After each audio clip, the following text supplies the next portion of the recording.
ময়দানে বিশ্ব নবী মুহাম্মদুর রাসূলুল্লাহ সাল্লাল্লাহু আলাইহি ওয়াসাল্লামের দান মোবারক শহীদ হয়ে গিয়েছিল। আলহামদুলিল্লাহ নাহমাদুহু ওয়া নাস্তাঈনুহু ওয়া নাস্তাগফিরুহু ওয়া নাউযু বিল্লাহি মিন শুরুরি আনফুসিনা من يهده الله فلا مضل له ومن يضلله فلا هادي له ونشهد أن لا إله إلا الله وحده لا شريك له وأشهد أن سيدنا وحبيبنا ومولانا محمدا عبده ورسوله فقد قال الله تعالى إن الله وملائكته يصلون على النبي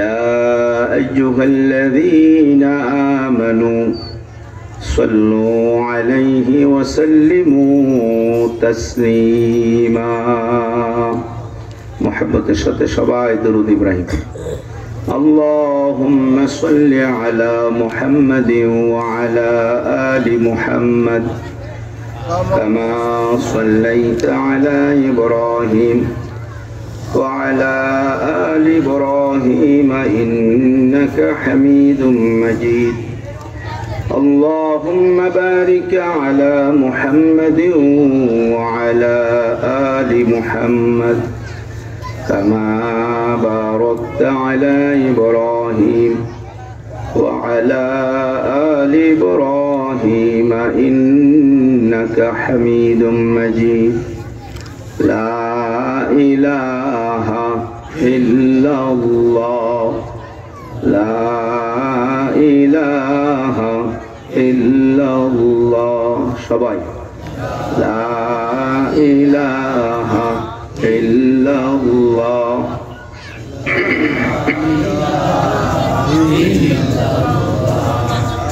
لا إله إلا الله لا إله إلا الله لا إله إلا الله لا إله إلا الله محمد رسول الله صلى الله عليه وسلم জামিয়া আশরাফিয়া কাসিমুল উলুম মাদ্রাসা ও এতিমখানা কর্তৃক আয়োজিত ইসলামী জলসার সম্মানিত সভাপতি,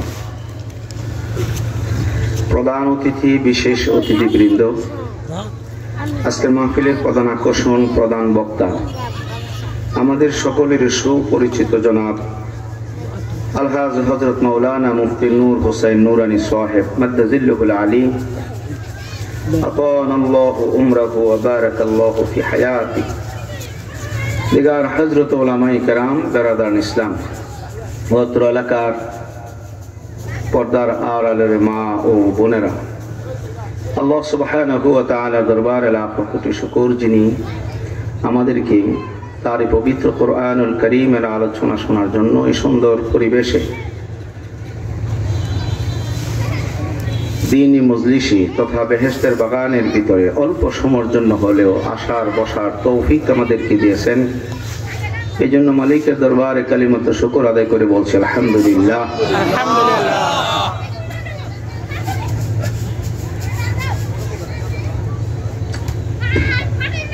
এই বাহিরে একজন ভলান্টিয়ার থাকার দরকার বাচ্চাগুলিকে নিয়ন্ত্রণ করার জন্য। ওয়াজ মাহফিলে লোকের সংখ্যা কম, গানের মাহফিলে লোকের সংখ্যা বেশি। আমাদের বাংলাদেশে মুসলমানদের সংখ্যা 95 জন। এই 95 জন মুসলমান 95%, আর 5% অনলি 5% অন্য ধর্মের অনুসারী। কিন্তু যেখানেই দেখবেন গানের আসর, বাউল গান হোক, মারিফতি গান হোক, অথবা অন্য কোনো গানের আসর হোক, দেখবেন লোকে লোকারণ্য, মাহফিল হইলে লোক নাই। এতে আমরা কি বুঝি? বুঝি জান্নাতের ভিতরে লোক হবে কম, জাহান্নামের ভিতরে লোক হবে বেশি। এটার মধ্যে কোনো সন্দেহ নাই। এই যে 95% মুসলমান আমরা বলি, এই 95 জন মুসলমানের ভিতরে ঈমানওয়ালা কয়জন আছে?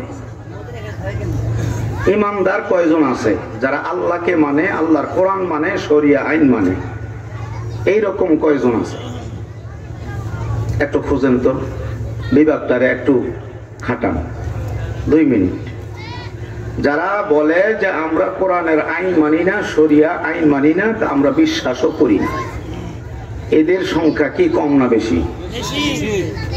বেশি। নাম হইল আবার মুসলমানদের নাম, নাম মুসলমানদের নাম, কিন্তু মুসলমানদের জবান দিয়া বলতেছে আমরা শরিয়া আইন মানি না, শরিয়া আইন আমরা বিশ্বাসও করি না। এদের সংখ্যাও কম না। এই 95 থেকে মনে করেন এদের সংখ্যা আপনি 40% বা আরো বেশি হবে। যারা তাদেরকে অনুসরণ করে, তারা বলতেছে আল্লাহর আইন মানি না, আল্লাহর বিধান মানি না, আল্লাহ মানি না, অথচ মুসলমানের ঘরে জন্মগ্রহণ করছেন, নাম ইসলামী নাম। এদের সংখ্যাও কিন্তু বাংলাদেশে কম না। তো 95 থেকে যদি 45 বা 40 চলে যায়, বাকি থাকে 50। এই 50 জন, শতকরা 50 জন মুসলমান, বলেন তো দেখি, যারা আইনই মানে না, আল্লাহকে মানে না, এদের কি ঈমান আছে না গেছে? ফতোয়া আপনারা দিবেন, আমি খালি প্রশ্ন করব, জবাব আপনারা দিবেন। যারা বলে আল্লাহর কোরআন মানি না, আল্লাহর বিধান মানি না, শরীয়ত মানি না, শরীয়ত মানি, শরীয়ত তো কোরআনের আইন, কোরআনের আয়াত দিয়ে তো শরীয়ত বানাইছে নাকি? এখন শরীয়ত মানি না মানে কোরআন মানি না, তো কোরআন যদি না মানে তাহলে তার ভিতর ঈমান আছে? হ্যাঁ, আচ্ছা। এদেরকে যারা ফলো করে, এদেরকে যারা অনুসরণ করে, এদেরকে যারা ফলো করে চলে যে হ্যাঁ আপনি ঠিক আছেন বস, আপনি ঠিক আছে, সমর্থন করে, এদের ঈমান আছে? নাই। তাহলে গেল গায়রা, বা বাকি আছে 50%। এই 50%-এর ভিতরে যারা আল্লাহ মানে, কিতাব মানে, রাসূল মানে, আখিরাত মানে, সব বিশ্বাস করে, কিন্তু এই 50%-এর ভিতরে নামাজি কয়জন? নামাজ পড়া, আল্লাহর আইন বুঝে এবং শ্রদ্ধা করে, কিন্তু নামাজের টাইমে হয় নাই, ঠিক না? এরকম বহুত লোক আছে, মনে করেন 30%, বাকি রইল মাত্র 20%। এই 20% এরা আবার নামাজ পড়ে, 20%-এর ভিতরে অনেকের নামাজই হয় না। নামাজ কিভাবে পড়তে হয় জানে না, নামাজও পড়ে, আবার উত্তর মিশাই দেখে আরেক বেটা কি করে, দেখতে আছে না, এরকম আছে না? নামাজও পড়ে, আবার দেখে পিছনে মিশাইয়া জুতা নিয়ে আবার সরে নেয় গা। আমি দেখছি এরকম বহুত লোক আছে, নামাজও আছে, উহরু মিশাই হয়েছি। তো এই ধরনের লোক আছে 10%। সূরা কেরাত ঠিক নাই, আত্মায় তো জানে না, এমনি নামাজ পড়ে, দেখা দিই পড়ে। আমি আমার মসজিদ থেকে এই তাবলিগে গেছিলাম 3 দিনের জন্য।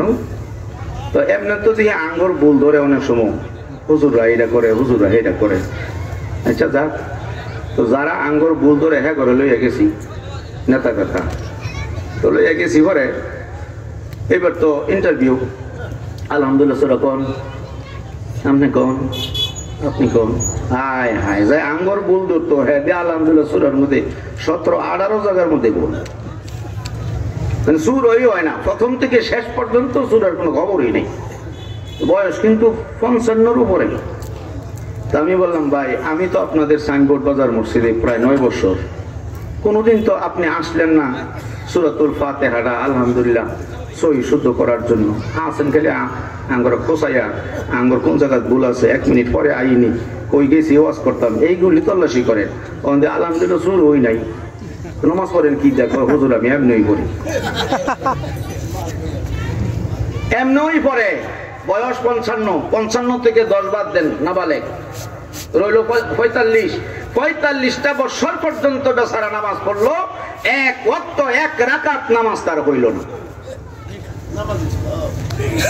তাহলে গেল গা 20% থেকে 10%, বাকি রইল শুধু 10। কিসের আপনি বলেন? বাংলাদেশে 95% মুসলমান, হিসাব করে দেখেন 10%ও নাই। ঠিক কি নজরে বলে? হ্যাঁ, 10ও নাই।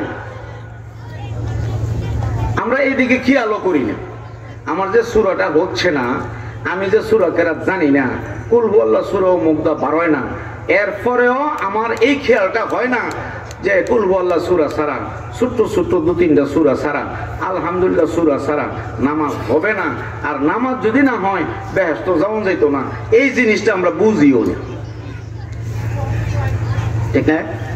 3 দিন পর্যন্ত ট্রাই করলাম, আলহামদুলিল্লাহ সূরাটা সহি শুদ্ধ করতে পারলাম না, তার জিহ্বার মধ্যে খালি ফেস লাগে। 3 দিন মেহনত করছে ওনারে নিয়ে মসজিদের ভিতরে, আমি নিজেই আমার মুসল্লি। 3 দিন মেহনত করার পরেও আলহামদুলিল্লাহ সূরাটা পড়তে পারল না। চিন্তা করে দেখছে? আচ্ছা, এইবার এই যে 95% মুসলমান আমরা দাবি করি, আমাদের বাংলাদেশে বর্তমানে একটা জিনিস নিয়ে গবেষণা চলতেছে, আলোচনা সমালোচনা চলতেছে, এইটা হলো বাউলদের মারে ভূতি গান লইয়া। ঠিক না? আচ্ছা, এই বেচারা কি কইল? এই বেচারা কইল যে আল্লাহ একবার কইতেছে সর্বপ্রথম আল্লাহ নূর বানাইছে, আল্লাহ আরেকবার কইতেছে সর্বপ্রথম উনি ওই জিনিস বানাইছে, আল্লাহ আরেকবার কইতেছে সর্বপ্রথম উনি ওই জিনিস বানাইছে। তো এক মুখে কয় কথা কয়? আল্লাহ রে কইতেছে এক মুখে কয় কথা কয়? এটা কি মুখ না গোয়া? গোয়া বুঝেননি, যেটা ফায়না করে, এটা কি আল্লাহ রে কইতেছে? এটা কি মুখ না গোয়া? আমার তো বুঝে আসে না। এটা কই আবার হাসে, মানুষ আবার তালিও দেয়, যারা তালি দেয় এরাও মুসলমান। কথাটা খেয়াল করে না। আল্লাহকে বলতেছে, যিনি সৃষ্টিকর্তা, যিনি আমাদেরকে বানাইছেন, যিনি জান্নাত জাহান্নামের মালিক, যিনি আপনাকে জাহান্নাম থেকে বাঁচাইয়া জান্নাত দিবেন, ওনাকে বলতেছে এক মুখে 2 কথা। এটা কি মুখ না গোয়া? এদের দলেও লোকের অভাব নাই। এরপরে বাংলাদেশের সবচেয়ে বড় একটা দল, যারা ক্ষমতায় না গিয়েও বর্তমান ক্ষমতা আছে, এই দলের প্রধান, তিনি তাদেরকে সমর্থন করল। ঠিক না? তিনি তাদেরকে সমর্থন করলো। যিনি সমর্থন করলেন তিনি বলছেন আমরা আল্লাহর আইন মানি না। তো যে আল্লাহর আইন মানে না, তার ভিতরে ঈমান নাই। ঈমান নাই যারা, তারাও তো ওই বাউল ফাউলদেরকে সমর্থন করবে। কোন ঈমানদার ব্যক্তি তাদেরকে সমর্থন করতে পারে না। শরীয়তের আইন মানে না মানে কাফের।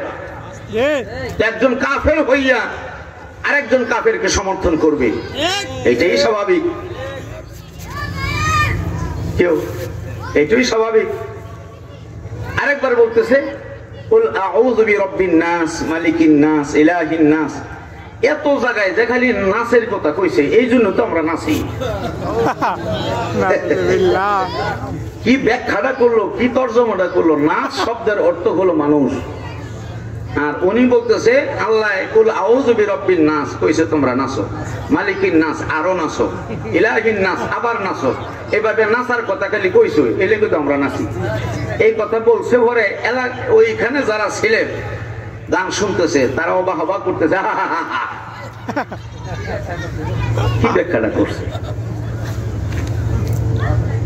আপনি চিন্তা করে দেখেন, তাদের গান শোনার জন্য দেখবেন হাজার হাজার মানুষ বসা, যারা বৈশা গান শুনতেছে। হ্যাঁ, এরাও আবার নামাজ পড়ে, রোজাও রাখে, কিন্তু কোরআন নিয়ে, আল্লাহ নিয়ে, আল্লাহ রাসূল নিয়ে হাসি ঠাট্টাও করে। ইমান আছে? এই মিয়া, ইমান আছে? তাহলে কিসের আমরা মুসলমান? কেমনে যাবো বেহেশত? বুঝি না তো, কিছু তো বুঝে আসে না। এই জন্য আল্লাহ বলছেন, ওয়াযাক্কির, হে রাসূল আপনি ওয়াজ করতে থাকেন, ফাইন্না যিকরা তানফাউল মুমিনিন, নিশ্চয়ই ওয়াজে কাজে আসবে তাদের যাদের ভিতরে ঈমান আছে, যাদের ভিতরে ঈমান আছে, যারা আল্লাহকে মানে, আল্লাহ রাসূলকে মানে, তাদের সামনে আপনি বয়ান করতে থাকেন, ইনশাআল্লাহ বয়ানে কাজে আসবে, তাসির হবে, হেদায়েত প্রাপ্ত হবে। ঠিক না জোরে বলে? আবার কিছু মানুষকে আল্লাহ রাব্বুল আলামিন মোহর মেরে দিয়েছে, খাতামাল্লাহু আলা কুলুবিহিম ওয়া আলা সামঈহিম ওয়া আলা আবসারিহিম গিশাওয়াতুন ওয়া লাহুম আযাবুন আযীম। আছে নি কোন শরীফ? আছে, বানাই কইছি।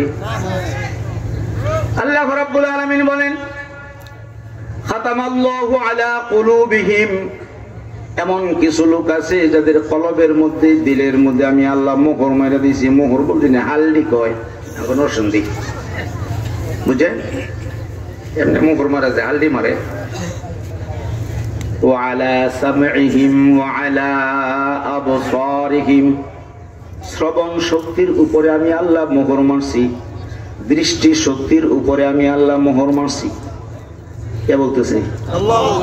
দেখাও দেখবে না, ভালো কথাটা সই নাও শুনবে না, যে এটা ভালো এটা মন্দ, এটা সই নাও শুনবে না, বুঝার পরও বুঝার চেষ্টাটাও করবে না।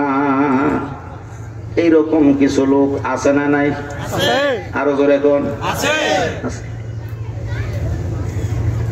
একটা জিনিস দেখা যায় সত্য, এক লোকে বলতেছে কোরআনের পক্ষে কথা বলতেছে, এর বিরুদ্ধে আরেকটা লোক কোরআনের বিপক্ষে বলতেছে। কোনটা সত্য কোনটা মিথ্যা এটা বোঝার মতন জ্ঞানও আপনার আছে, কিন্তু ওই জ্ঞানটা খাটাইয়া যে জিনিসটা সত্য এটা আপনি গ্রহণ করছেন না, আর যেটা অসত্য এটা কি সমর্থন করলেন, এটা কি আপনি গ্রহণ করলেন। এই ধরনের লোকেরও অভাব বাংলাদেশে নাই। ঠিক কিনা জোরে বলে? হুজুররা বলতেছে, আলেম ওলামারা বলতেছে, নামাজ যেই রকম ফরজ, আল্লাহর জমিনে আল্লাহর দ্বীন কায়েম করার জন্য চেষ্টা করা, জিহাদ করা ওই রকম ফরজ। যে আল্লাহ রাব্বুল আলামিন বলছেন আকিমুস সালাহ, নামাজ কায়েম করো, ওই আল্লাহই আরেক জায়গায় বলছেন আকিমুদ্দিন, দ্বীন কায়েম করো। অথচ আকিমুস সালাহ বলতে নামাজ কায়েম করো, তখন প্রতিবাদ হয় না। যখনই হুজুররা বলে আকিমুদ্দিন, দ্বীন কায়েম করো, তখনই প্রতিবাদ। কথাটা বুঝাইতে পারছি? কেন? কারণ আছে। আকিমুস সালাহ, নামাজ যদি কায়েম হয় তাহলে সুদখোররা সুদ খাইতে কোনো সমস্যা নাই। আকিমুস সালাহ, নামাজ যদি প্রতিষ্ঠিত হয় সমাজে, তাহলে যারা চাঁদাবাজি করে তাদের চাঁদাবাজিরও কোনো সমস্যা নাই। আর যারা একদল যদি নামাজ পড়ে মসজিদের ভিতরে, তাহলে আরেক দল এই গদিটা তাদের কোনো সমস্যা নাই। গদির মধ্যে বৈশা অবৈধ পন্থায় টাকা উপার্জন করে বেগম ফারা বানাইতো কোনো সমস্যা নাই। কিন্তু আকিমুস সালাহর পাশাপাশি যদি বলে আকিমুদ্দিন, তাহলে চেয়ার জায়গা খালি হইয়া সৎ মানুষের কাছে চেয়ার চলে যায়। আকিমুদ্দিন, দিন প্রতিষ্ঠিত করো। যদি দিন কায়েম হয়, বাংলাদেশে চাঁদাবাজি একদম বন্ধ হয়ে যাবে। আকিমুদ্দিন, দিন যদি কায়েম হয়, তাহলে চুরি ডাকাতি লুচ্ছামি বদমাইশি সব বন্ধ হয়ে যাবে। ইফটিজিং বন্ধ হবে। ইফটিজিং এর আইন করছে আজ থেকে কমপক্ষে 20 বছর আগে। বাংলাদেশে কি ইফটিজিং বন্ধ হয়েছে? আরো বাড়ছে। ঠিক না? কেন বাড়ছে? যে আইন ওনারা করছেন, এই আইন কোরআনের পক্ষের আইন নয়, কোরআন বিরোধী আইন, মন গড়া আইন, মানব রচিত আইন। এই মানুষের তৈরি করা আইন দিয়া মানুষ ভালো হবে না, পশ্চিম কালেও হবে না। যিনি সৃষ্টি করেছেন তিনি হচ্ছেন আমার আল্লাহ। ওই আল্লাহই আইন বিধান দিয়া আমাদেরকে পাঠিয়ে দিয়েছেন। আইনের একটা কিতাব আছে, কিতাবের নাম হলো কালামুল্লাহ, আল্লাহর কিতাব কুরআনুল কারীম।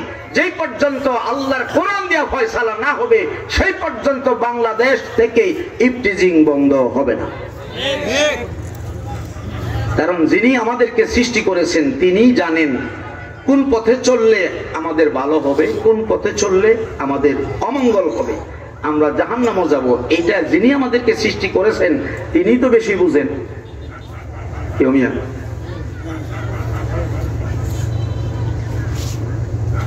আপনাদের পকেটে মোবাইল আছে, আমার পকেটে শুধু একটা আছে। এইটা যাই বানাইছি, এইটা যিনি তৈরি করছেন প্রথম, উনি এই মোবাইল সম্পর্কে বেশি বুঝেন না আমি যে ব্যবহার করতেছি আমি বেশি বুঝি? একটু বুঝে শুনে জবাব দিয়ে। যিনি তৈরি করছেন উনি কি বেশি বুঝেন না আমরা যে ব্যবহার করি আমরা বেশি বুঝি? আচ্ছা, আমাদেরকে সৃষ্টি করছেন কে? আরো জোরে কর আল্লাহ। আমরা কিভাবে চললে আমরা বেহেশত যাবো, কিভাবে চললে আমরা দোজখ যাবো, এই বিষয়টা আল্লাহ বেশি জানে না আমরা বেশি জানি? আল্লাহ বেশি জানে না। এইবার শুনেন আরেকটা আয়াত, ইয়া আইয়ুহাল্লাযীনা আমানু দুখুলু ফিস-সিলমি কাফা। হে ঈমানওয়ালারা যারা কালিমা পড়ছো লা ইলাহা ইল্লাল্লাহু মুহাম্মাদুর রাসূলুল্লাহ সাল্লাল্লাহু আলাইহি ওয়াসাল্লাম। এই অনুসার আইছে না পরে সানা থাকলে একটু গরম পানি দেন, আমার গলাটা ঠিক এটা কপাল রে। আমি চাই রয়েছি তো আমার ডান দিকে, চা হইল উত্তরে, যান এটা গরম না। এখন আল্লাহ রাব্বুল আলামিন কুরআনুল কারীমে বলতেছেন ইয়া আইয়ুহাল্লাযীনা আমানু, হে ঈমানওয়ালারা, যারা হিন্দু খ্রিস্টান অন্য ধর্মের অনুসারী এদেরকে না, আমানু বলছে, যারা ঈমান আনছে কালিমা পড়ছে এদেরকে বলতেছে উদখুলু, আমরের সিগা, তোমরা প্রবেশ করো, দাখিল হও, ফিস-সিলমি, ইসলামের ভিতরে, কাফা, পরিপূর্ণভাবে প্রবেশ করো। একটু মানবা আর একটু মানবা না, এই ইসলাম আমি আল্লাহ চাই না। কথাটা বুঝাইতাম পারছি? হ্যাঁ, এক লোকে নামাজ পড়ে, রোজা রাখে, নামাজ পড়ে, রোজা রাখে, হজ করে, মাঝে মধ্যে যাকাতও দেয়, তাহলে সব কাজ ঠিক আছে? সব কাজ ঠিক আছে। কিন্তু হুজুরে যখন ওয়াজ শুরু করছে আল্লাহর জমিন আল্লাহর দ্বীন কায়েম করতে হবে, জিহাদ ফি সাবিলিল্লাহ করতে হবে, জিহাদও ফরজ, তো যেই লোকটা নামাজ পড়ে, যাকাত দেয়, হজ করলো, দেন পাশে বসা, উনি মাইকটা কাইরা নিয়ে বললো হুজুর এটা বন্ধ করে, ওয়াজ করে, আসেন এই জাতের লোক, হুজুর এইগুলি বন্ধ করেন, এইগুলি বন্ধ করেন, মানে আল্লাহর কোরআনের আয়াত দিয়া, দলিল দিয়া, হাদিস দিয়া হুজুরে ওয়াজ করতেছে। এইগুলিও মজা লাগে না নামাজি ব্যক্তির, যে রোজা রাখে তার, যে হজ করলো তার।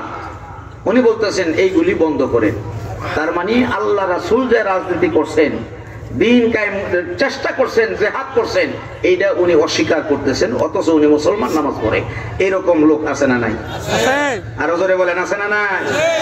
তাহলে আল্লাহ বলছেন কি উদখুলু, তোমরা প্রবেশ করো, ফিস-সিলমি কাফা, পরিপূর্ণভাবে ইসলামের ভিতরে। এই মুরব্বি কি পুরোপুরি ইসলামের ভিতরে আছে? কথাগুলি খেয়াল করবেন, পরে জবাব দিবে। উনি নামাজ পড়ে, রোজা রাখে, হজ করলো, যাকাত দিল, বিবিরে পর্দা করলো, কিন্তু জিহাদ অস্বীকার করলো। আল্লাহর জমিনে দ্বীন কায়েমের কথা বলার কারণে হুজুরের মাইক বন্ধ করে দিল। এইগুলি বলা যাবে না, আখিরাতের বয়ান করে। তাহলে উনি এক সাইড মানলো আর এক সাইড মানলো না। আল্লাহর কোরআন বলতেছে উনি এখনো মুসলমান হতে পারে না। দেখছেন, এখনো মুসলমান হতে পারে নাই। দিন যদি কায়েম হয়ে যায় সমাজ ভালো হয়ে যাবে। আমাদের সমাজ চোরের সমাজ আর থাকবে না। বিশ্বাস হয়? বিশ্বাস হয়? আল্লাহ কি বলছেন? আল্লাহ কোরআন শরীফ বলছেন চুরি বন্ধ করো। ওয়াসসারিকু ওয়াসসারিকাতু ফাকতাউ আইদিয়াহুমা জাযাআন বিমা কাসাবা নাকালাম মিনাল্লাহ আল্লাহু আজিজুন হাকীম। হে নবী, আমি আল্লাহর আইন, আমি আল্লাহর বিধান, আমার চূড়ান্ত ফয়সালা কে বলতেছেন? আল্লাহ। কোন মহিলা যদি চুরি করে অথবা কোন পুরুষ যদি চুরি করে, ওয়াসসারিকু ওয়াসসারিকাতু, আগে বলছেন পুরুষের কথা, যদি কোনো পুরুষ চুরি করে অথবা মহিলাও যদি চুরি করে, তাহলে হাতের কবজা থেকে আপনি কেটে ফেলে দেন। কার কথা? আল্লাহর কথা। কতটুকুন চুরি করলে এটার আবার ব্যাখ্যা আছে। ব্যাখ্যা হলো কমপক্ষে 10 দিরহাম চুরি করতে হবে। এর কম যদি হয় তাহলে তাকে এই বিধান প্রযোজ্য হবে না, তার হাত কাটা যাবে না। 10 দিরহাম অথবা এর চেয়ে বেশি যদি চুরি করে তাহলে হাত কেটে দাও। কথাটা কার? আল্লাহ। এই যে বাংলাদেশ স্বাধীন হলো 54 বছরের উপরে হয়ে গেল, কোরআন শরীফ 54 বছরের আগেই আসেনি। এই মুরব্বীরা, বাংলাদেশ স্বাধীন হওয়ার আগে কোরআন শরীফ আসেনি না? বাংলাদেশ কোরআন শরীফ পড়ছেন না? এই আয়াতরা আসেনি না? বাংলাদেশ স্বাধীন হলো 54 বছর। 54 বছরের ভিতরে একজন হুজুর, একজন আল্লাহওয়ালা, একজন বুজুর্গ ব্যক্তি, একজন হক্কানি আলেম এই আয়াতের উপরে 54 বছরের ভিতরে আমল করতে পারে নাই। দেখান কোন হুজুরে আমল করছে, কোন জেলায় আমল করছে। 64 জেলার মধ্যে একজন হুজুর দেখান, আমার জীবনে আর কথা বলবো না। একজন হুজুর দেখান এই আয়াতের উপরে অমুক হুজুরে আমল করছে। যদি আমল করে থাকে তাহলে হুজুরে বাইরে থাকতে পারবো না, জেলা জমলাবো। ঠিক কি নজরে বলেন? তো আল্লাহর কোরআনের আয়াত আল্লাহ নাজির করলেন। 54 বছর স্বাধীন হলো বাংলাদেশ, আজ পর্যন্ত আয়াতের উপর আমলই করতে পারলাম না। আল্লাহ কি শুধু তেলাওয়াতের জন্য কোরআন নাজিল করছে? না। কেউ মিয়া তেলাওয়াতের জন্য না, এটার উপর আমল করার জন্য। যদি আমল করত, আর এটা আমল করতে হলে জায়গায় এটার আইন পাস করতে হবে জায়গা মতন। এটা সাইনবোর্ড আর বসির মিলতে আইন পাস করলে চলতো না, এটা সংসদে করণ লাগবো। ঠিক কিনা করে বলে? ওই জায়গাটার মধ্যে এই আয়াতের পক্ষের লোক পাঠাইতে হবে। সুর যদি ওই জায়গায় পাঠান, 500 টাকা খাইয়া ভোট দিলেন সুরের, সুরে গিয়া হেন আইন পাস কি এই আয়াতের পক্ষে না বিপক্ষে করবো? এই কথাটা বুঝছেন? হ্যাঁ। তো যারা কোরআনের পক্ষের লোক, এদেরকে যদি আপনারা ভোট দেন, সমর্থন করেন, এরা যদি জায়গায় যায়, এরা গিয়ে হয়তো আয়াতের পক্ষে আইন পাস করবো। হ্যাঁ, আজ থেকে বাংলাদেশে যে ব্যক্তি চুরি করবে 10 দিরহাম অথবা এর চেয়ে বেশি তার হাতের কবজা থেকে কেটে ফেলে দেওয়া হবে। এরপরে যদি আবার চুরি করে তাহলে বাম হাতের কবজা থেকে কেটে ফেলে দেওয়া হবে। আইনটা যদি ফাঁস হয়ে যায় সংসদে, পরের দিন দেখবেন চুরি কইরা যখন ধরা পড়ছে, এই লোকটা বেশি দূরে না, ইউনিয়নের চেয়ারম্যান সাহেব যদি হাত কাইটা দেয়, তারপরেও ওই ইউনিয়নের চেয়ারম্যান সাহেবের কিচ্ছু হবে না, কারণ আইন পাস হয়ে গেছে গোড়া থেকে। বুঝাইতে পারছি? এইবার আপনাদের এই এলাকার নাম কি? 14 নং ওয়ার্ড, কড্ডা নামদুন নাকি গাজীপুর মহানগর। আচ্ছা, এই কড্ডায় 100 চুরি করে ধরা পড়ছে। ধরা পড়ার পরে চেয়ারম্যান সাহেব, কমিশনার সাহেব, উনি 2-3 জন পুলিশ না আইনা এলাকার মানুষ রাইখা সর্বস্তরের জনগণের সামনে দিবালোকে একবারে দিনে তার হাতটা কবজা থেকে কেটে ফেলে দেওয়া হলো। এইটা পোলাপান ফেসবুকে দিয়ে দিছে, ইউটিউবে দিয়ে দিছে, পত্র পত্রিকায় উঠছে, সাংবাদিকরা আসছে, একবারে ন্যাশনাল পত্রিকার প্রথম পৃষ্ঠায় তার হাতের ছবিটা, তার ছবি সহ দিয়ে দিছে। এই একটা সুরের যদি বিচার খালি কড্ডা এলাকায় হয়, চট্টগ্রাম থেকে একবারে টেকনাফ থেকে তেতুলিয়া পর্যন্ত 66 জেলার সুরেরা তওবা করে পরে একদিন মুসলমান হয়ে যাবে। সব সুরের হাত কাটার কোনো প্রয়োজন নাই, এক সুরের হাত কাটো। একটা দেখা সবক নিয়া সব সুরেরা তওবা কইরা খাঁটি মুসলমান হয়ে যাবে, আর বলবে চুরি আর করণ যাইতো না, আরেকটা করি। ঠিক না? জোরে এখন এইটা বাদ। কথাটা বুঝাইতে পারছি? তাহলে এই আয়াতের উপরে তেলাওয়াত হলো 54 বছর পর্যন্ত, ঠিক না? কত হুজুরা তেলাওয়াত করছে, খতমে তারাবি পড়ে, তারাবি পড়তে গেলে এই আয়াত পড়ন লাগে, কিন্তু আয়াতের উপরে একজন মৌলবী আজ পর্যন্ত আমল করতে পারেন। আমল করার দরকার আসেনি? দরকার আছে। দরকার যদি থাকে, এলাকা থেকে যদি চোর বাটপার এগুলি দূর করতে হয়, তাহলে সৎ লোকের শাসন, আল্লাহর কোরআনের আইন সারা বিকল্প আর কোন রাস্তা নাই। ঠিক কিনা জোরে বলে? আমার সাথে কারা একমত একটু হাত উঁচু করে দেন। আল্লাহ তুমি কবুল করো। হাত নামা। আমরা সবাই কোরআনের পক্ষের লোক, ঠিক না?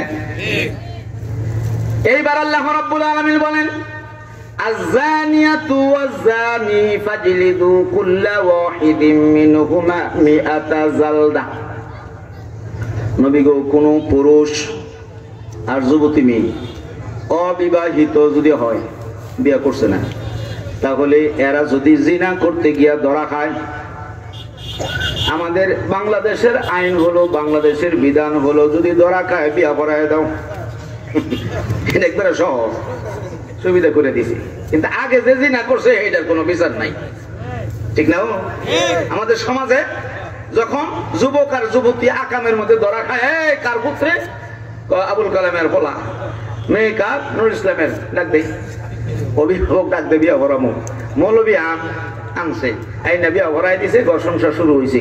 আগে যে 14 বার জিনা করছে এটার কোনো বিচার হই নাই, ঠিক কিনা জোরে বলে?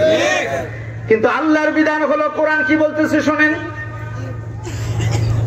আয-যানিয়াতু ওয়াজ-যানি ফাজলিদু কুল্লা ওয়াহিদিন মিনহুমা মিআতা জালদা। যে পুরুষটা জিনা করলো, যে যুবতী মেয়েটা জিনা করলো, দিবালোকে মানুষের সামনে 100 ডোরা মারো। কয়টা? 100 ডোরা মারো। আইনটা কার? আজ পর্যন্ত এই আইন বাংলাদেশে দেখছেননি? অনেকে উঁচুই না, দেখবেন 100 ডোরা মারো। আর যদি পুরুষটা বিবাহিত হয়, মহিলাটা যদি বিবাহিতা হয়, তাহলে আর ডোরা মারলে কাজ হবে না। নাভি পর্যন্ত গর্ত করে, গর্তের ভিতরে ঢুকাইয়া নাভির উপরিভাগ মাথা পর্যন্ত পুরাটা দেহের মধ্যে পাথর মারো। ওই পর্যন্ত পাথর মারো যেই পর্যন্ত তাদের ভিতরে রুহু আছে। আল্লাহু আকবার বলে। যেই পর্যন্ত রুহু আছে সেই পর্যন্ত পাথর মারো।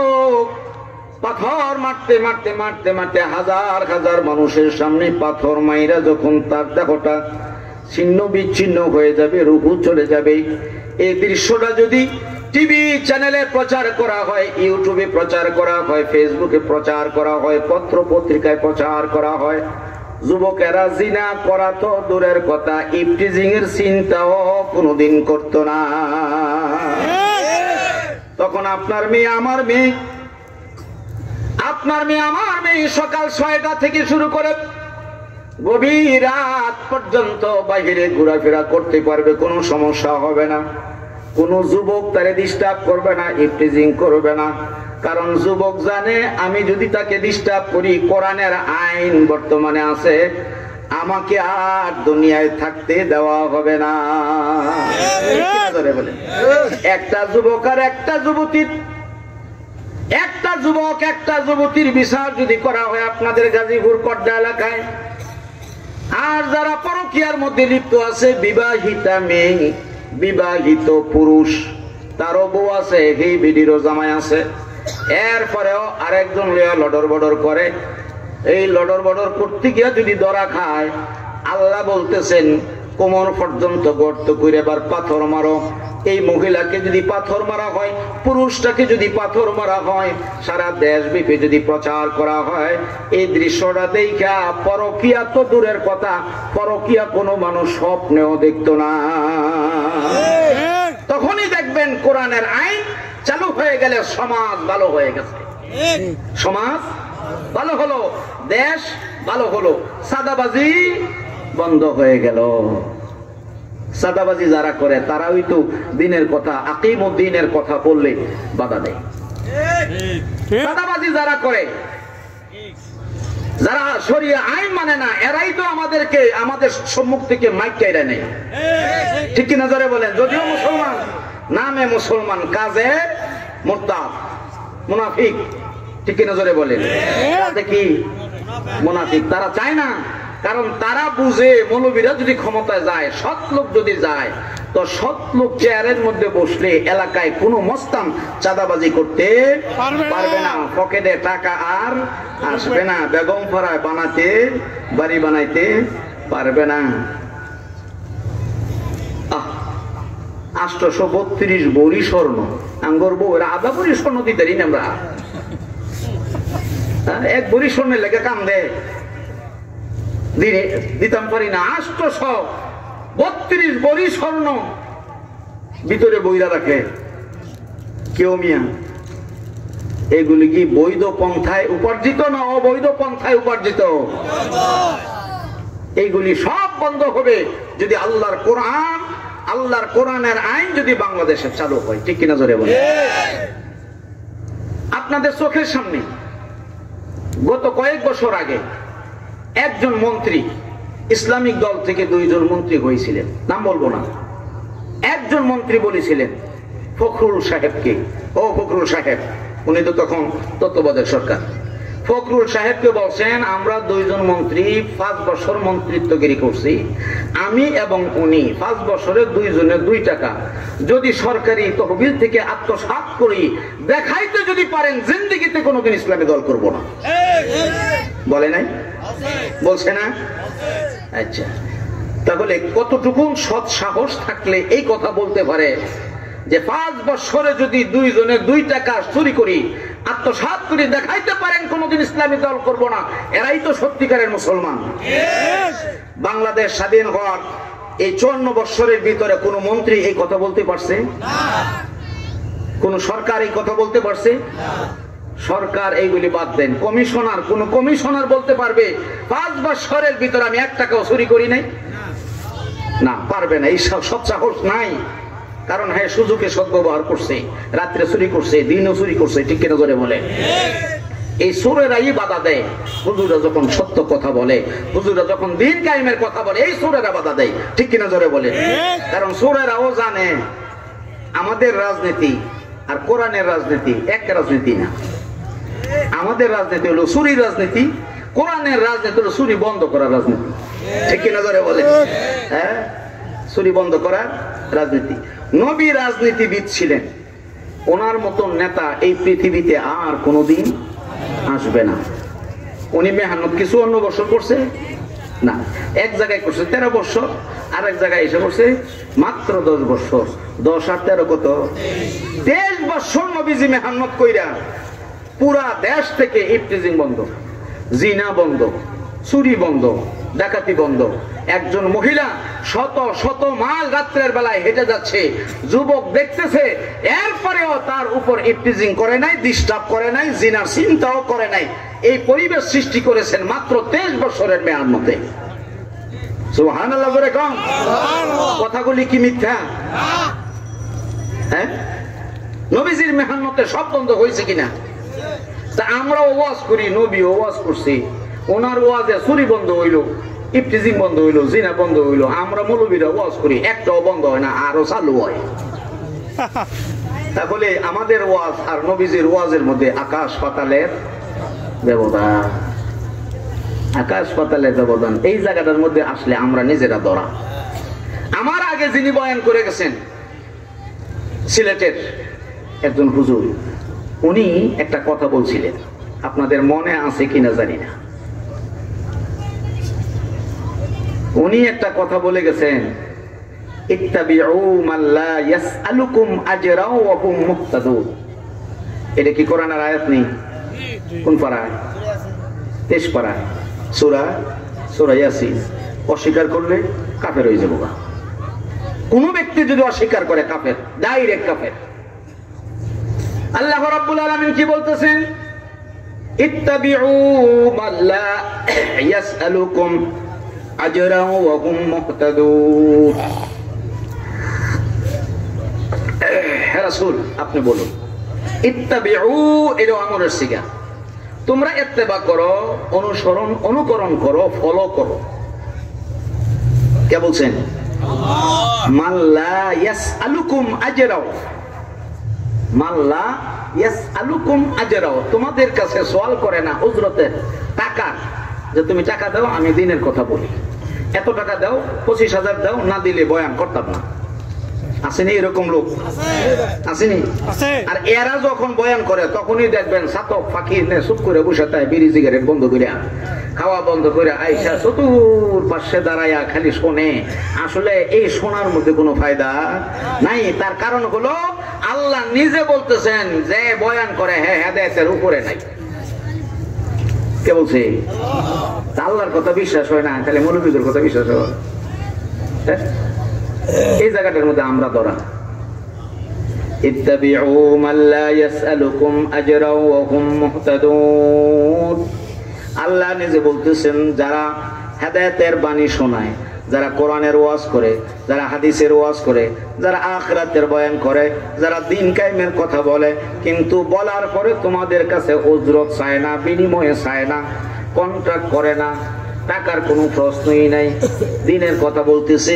এরপরে কর্তৃপক্ষ খুশি হইয়া ইনসাফ ভিত্তিক যে বিদায়টা করে, এইটা হলো তোমার জন্য হাদিয়া, এটার জন্য এইটা হলো হাদিয়া। আর কন্ট্রাক্ট যারা করে, কন্ট্রাক্ট করে অগ্রিম যারা নেয়, নিয়া যারা চেয়ারে বসে দ্বীনের কথা বলার জন্য, এটা দ্বীনের কথা নয়, এটা হলো দুনিয়ার কথা। এটা দ্বীনের কথা নয়, দুনিয়ার কথা।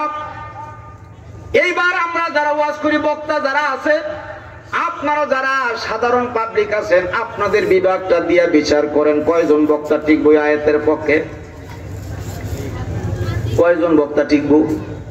হ্যাঁ, কত বক্তারা, এক বক্তা তো কতদিন আগে 20,000 টাকা কোনটা 18,000 টাকা দিয়েছে, 2,000 কিনে দিছে না, লাইভে আইসা মোমেন সিঙ্গুলারে একবারে দুইয়া দিছে। ইজ্জত যে নিজের গেছে এইটা টের পাইছে না। 20,000 টাকা কন্ট্রাক্ট, তুমি আমারে এই 18,000 দিবা কেন, 2,000 কম দিবেন কেন? এইটা নিয়ে লাইভে আইসা বক্তায় সারা পৃথিবী দেখাইলো। হাই রে বক্তা রে! বাংলাদেশে অসংখ্য আলেম ওলামারা আছে যারা দাওরায় হাদিসের কিতাব পড়ায়, বুখারী, মুসলিম, ইবনে মাজাহ, তিরমিজি, নাসাই পড়ায়, বড় আলেম, কিন্তু মাসে 18,000 টাকাও ইনকাম করতে পারে না। ঠিক কিনা জোরে বলেন? হ্যাঁ, বুখারী মুসলিম পড়ায় 10,000 টাকা বেতন, 12,000 টাকা বেতন, তুমি একটা ইবাদত পড়তে পারবে না, তোমারে 2 ঘন্টায় দিল 18,000 টাকা। 2,000 কেন কম দিল? এই জন্য লাইভে এসে কথা বললা। তোমার ভিতরে কি কিছু আছে? বিবেক বলতে কিছু আছে? বলেন আছে? তাহলে আল্লাহ বলতেছেন যারা কন্ট্যাক্ট করে না, যারা চুক্তি করে না, বিনিময় চায় না, দ্বীনের কথা বলতে গিয়া এরা হেদায়েতের উপরে আছে, আর যারা চায় এরা হেদায়েতের উপরে নাই। আল্লাহর কথা মনে হয় মিশা নাকি? আল্লাহ তো সত্য, আর যেই মৌলবীরা চুক্তি করে এদেরটা। এইবার বলেন তো দেখি, কেন দ্বীন কায়েম হচ্ছে না? কেন হচ্ছে না দ্বীন কায়েম? এই মৌলবীদের কারণে হচ্ছে না। আর বাংলাদেশে কিছু মুনাফিক মৌলবী আছে, মুনাফিক।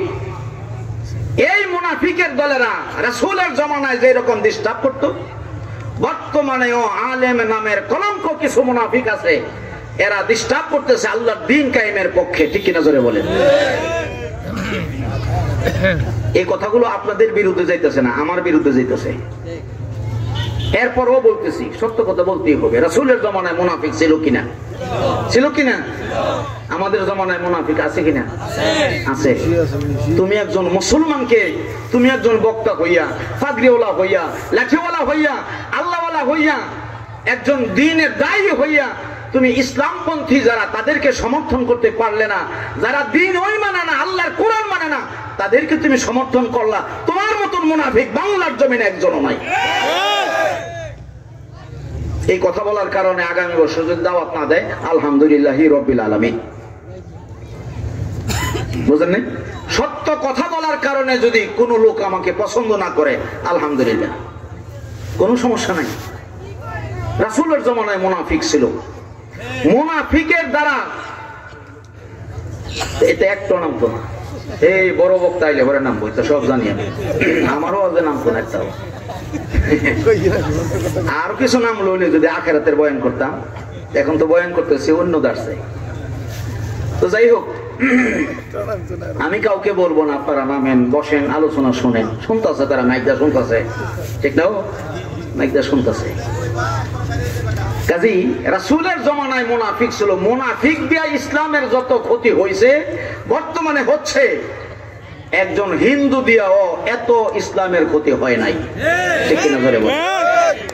এই জন্য আল্লাহর কোরআনও বলছে মুনাফিকদের বিরুদ্ধে, ইন্নাল মুনাফিকিনা ফিদ দারকিল আসফালি মিনান নার। যে আয়াতে কারিমা তেলাওয়াত করলাম, এটা কি আপনাদের কোরআন শরীফের ভিতরে আসেনি? আরো জোরে, এটার অর্থ কি? আল্লাহ রাব্বুল আলামিন বলেন, ইন্নাল মুনাফিকিনা ফিদ দারকিল আসফালি মিনান নার।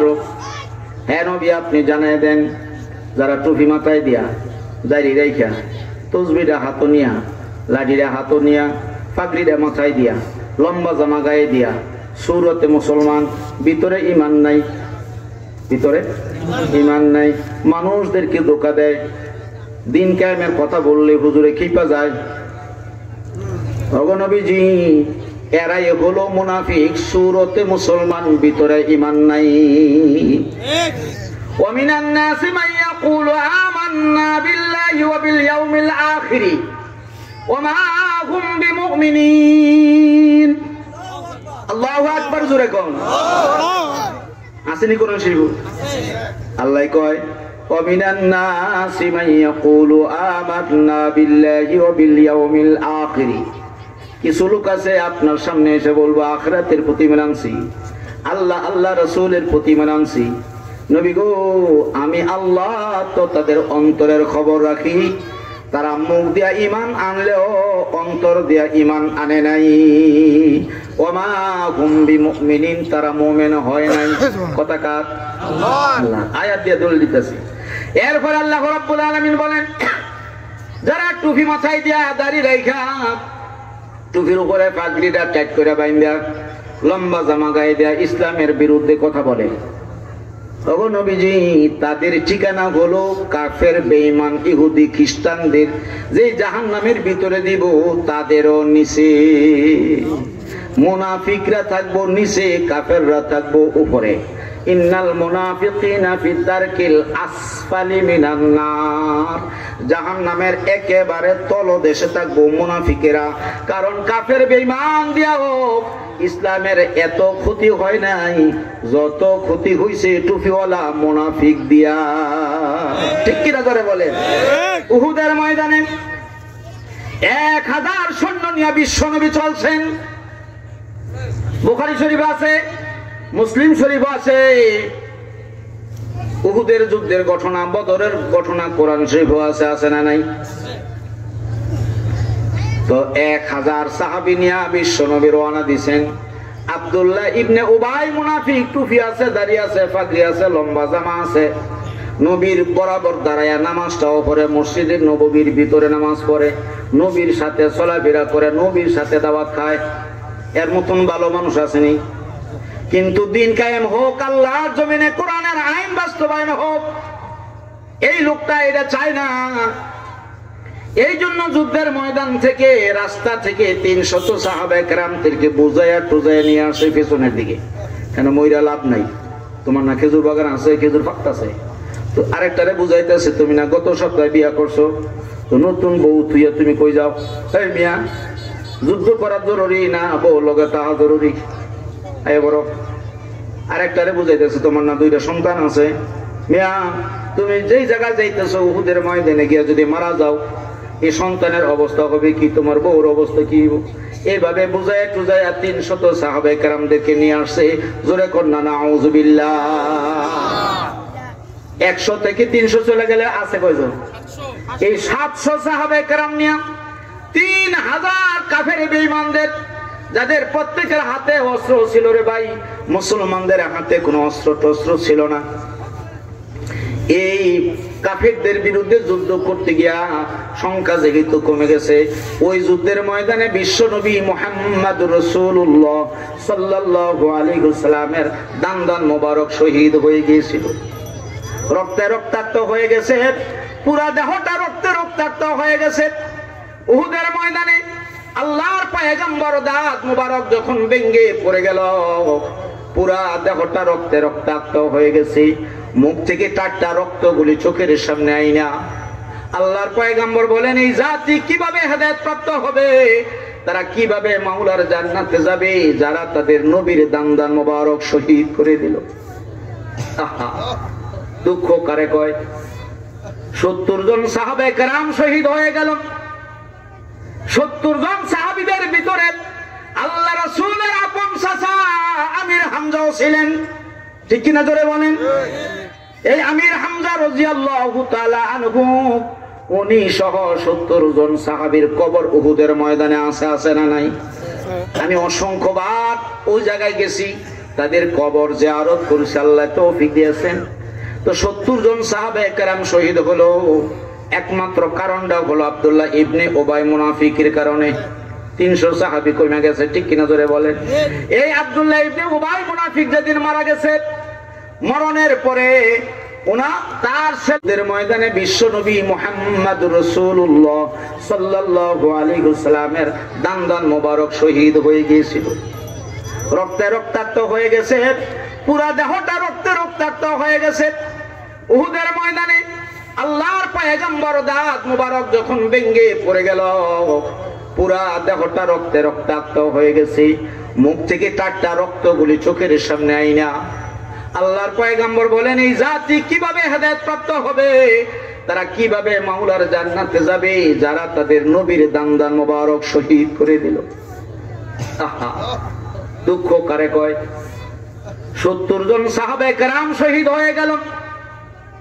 70 জন সাহাবীদের ভিতরে আল্লাহ রাসূলের আপন চাচা আমির হামজাও ছিলেন, ঠিক কিনা জোরে বলেন? এই আমির হামজা রাদিয়াল্লাহু তাআলা আনহু, উনি সহ 70 জন সাহাবীর কবর উহুদের ময়দানে আছে না নাই? আমি অসংখ্যবার ওই জায়গায় গেছি, তাদের কবর জিয়ারত করেছি, আল্লাহ তৌফিক দিয়েছেন। তো 70 জন সাহাবে কেরাম শহীদ হলো, একমাত্র কারণটা হলো আব্দুল্লাহ ইবনে উবাই মুনাফিকের কারণে। 300 সাহাবী কমে গেছে, ঠিক কিনা জোরে বলেন? এই আব্দুল্লাহ ইবনে উবাই মুনাফিক যেদিন মারা গেছে, মরণের পরে তার ছেলের নাম হলো আব্দুল্লাহ, 1 নম্বর পাক্কা মুসলমান, নবীর 1 নম্বর সাহাবী। নবীর সামনে গিয়া চোখের পানি ছেড়ে দিয়া কান্দে আর কয়, ইয়া রাসূলুল্লাহ, ইয়া হাবিবাল্লাহ, আমার বাবা যে মারা গেছে, আমার বাবা মুনাফিক, এটা তো আল্লাহও জানে, আপনিও জানেন, সব তোই জানে, কিন্তু আমার যে বাবা লাগে, আমার যে কানেকশনটা হলো রক্তের কানেকশন, নবী গো, আপনি দয়া করে আমার বাবার জানাজার নামাজের ইমামতি করবেন। ইয়া রাসূলুল্লাহ, আমি কান্দি গো নবী, আমার বাবা যদি জাহান্নামে যায়, আমি যদি জান্নাতে যাই, জান্নাতের ভিতরে থাইকা জাহান্নামী যারা, তাদেরকে আমি দেখবো, এটা কোরআনের ভিতরে আছে। জাহান্নামবাসীরা আযাবের ভিতরে থাইকা তার যে স্বাস্থ্য ভাই, আপন ভাই, তার স্ত্রী, তার রক্তের সম্পর্ক যারা জান্নাতে আছে, এদেরকে জাহান্নামবাসীরাও দেখবো। জান্নাতে থাইকা জান্নাতীরা জাহান্নামীদেরকে দেখবো, জাহান্নামীরাও জাহান্নামের ভিতরে থাইকা জান্নাতি করে দেখবো। ওগো নবীজি, আমি যখন জান্নাতের ভিতরে আরাম আয়েশের ভিতরে থাইকা স্বর্ণের খাটের উপরে হালান দিয়া শুইয়া যখন তাকায়া দেখবো, আমার রক্তের সম্পর্কের বাবা জাহান্নামের আগুনের ভিতরে দাও দাও করে জ্বলতেছি, এই দৃশ্যটা দেখার পরে আমার কেমন লাগবো গো নবী? আমার তো বাবা লাগে, যদিও উনি মুনাফিক, কিন্তু আমার তো বাবা লাগে। ইয়া রাসূলুল্লাহ, ইয়া হাবিবাল্লাহ, আমি কাঁদতাছি, এই জন্যই কাঁদতাছি। নবী বলতেছেন, তাহলে কি করতাম? ওই আব্দুল্লাহ বলতেছে, ইয়া রাসূলুল্লাহ, 3টা আবদার রাখবো আপনার কাছে। 1 নম্বর হলো আপনার পুরাতন একটা জামা আমার বাবার কাফনের কাপড়ের সাথে দিয়ে দিবেন। 2 নম্বর হলো জানাজার নামাজের ইমামতি কোন সাহাবীকে দিয়া পড়াইবেন না, আপনি নিজে আমার বাবার জানাজার নামাজের ইমামতি করবেন। 3 নম্বর কি?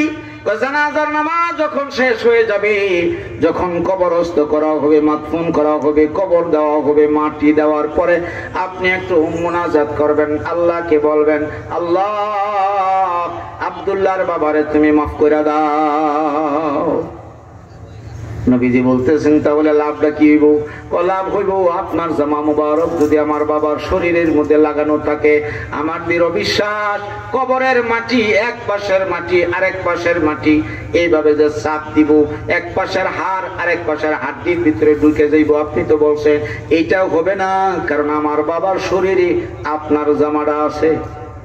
শুধু তাই নয়, আযাবের ফেরেশতা আমার বাবাকে আযাব দিবে না, এটা আমার দৃঢ় বিশ্বাস।